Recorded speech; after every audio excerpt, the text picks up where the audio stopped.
Sa ngalan ng Ama, ng Anak at ng Espiritu Santo. O Diyos na mapagpala at mapagmahal, sa sandaling ito kami ay lumalapit sa iyo na may pusong mabigat, isipang pagod at kaluluwang naghahanap ng lakas.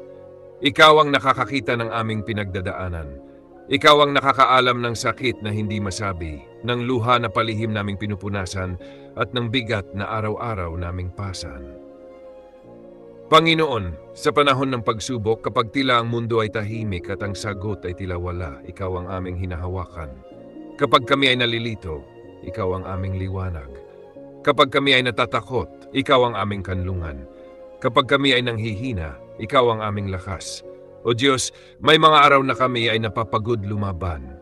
May mga gabing hirap kaming matulog dahil sa mga alalahanin. May mga sandaling nagtatanong kami kung hanggang kailan pa ang hirap na ito.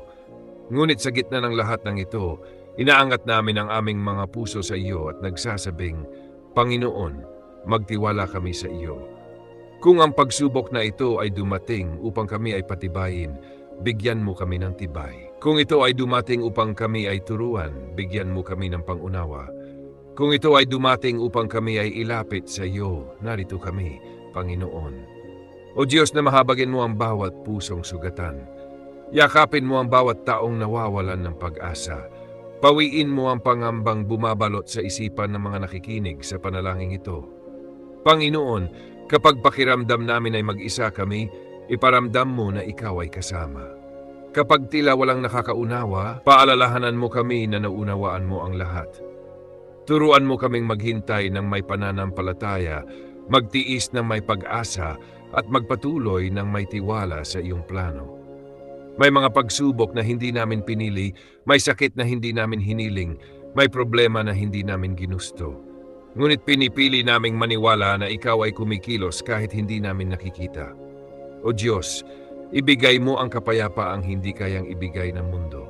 Isang kapayapaang naninirahan sa puso kahit may unos sa paligid. Palitan mo ang takot ng tapang, palitan mo ang lungkot ng pag-asa, palitan mo ang panghihina ng lakas na nagmumula sa iyo. Sa bawat taong dumaraan sa mabigat na pagsubok, sa problemang pinansyal, sa karamdaman, sa problema sa pamilya, sa pagkabigo at pagkawala, ikaw nawa ang kanilang sandigan. Panginoon, kung may mga araw na gusto na naming sumuko, hawakan mo ang aming kamay. Kung may mga sandaling gusto na naming tumigil, ibulong mo sa aming puso na may bukas pang darating. Ipaalala mo sa amin na ang pagsubok ay hindi permanente, ngunit ang iyong pagmamahal ay walang hanggan. Salamat o Diyos, dahil kahit sa gitna ng hirap, naririyan ka. Salamat dahil hindi mo kami iniiwan. Salamat dahil ang bawat pagsubok ay may katapusan sa iyong tamang panahon. Iniaalay namin sa iyo ang aming pagod, ang aming luha, ang aming mga tanong, at ang aming pananampalataya. Ikaw ang aming Diyos kahit sa panahon ng kaginhawaan at lalo na sa panahon ng pagsubok. Sa iyo kami kumakapit, sa iyo kami nagtitiwala, sa iyo namin iniaalay ang lahat. At sa paniniwalang ikaw ay kumikilos, kami ay nagpapasalamat kahit hindi pa namin nakikikita ang sagot. Sa ngalan ng Ama, ng Anak, at ng Espiritu Santo. Amen.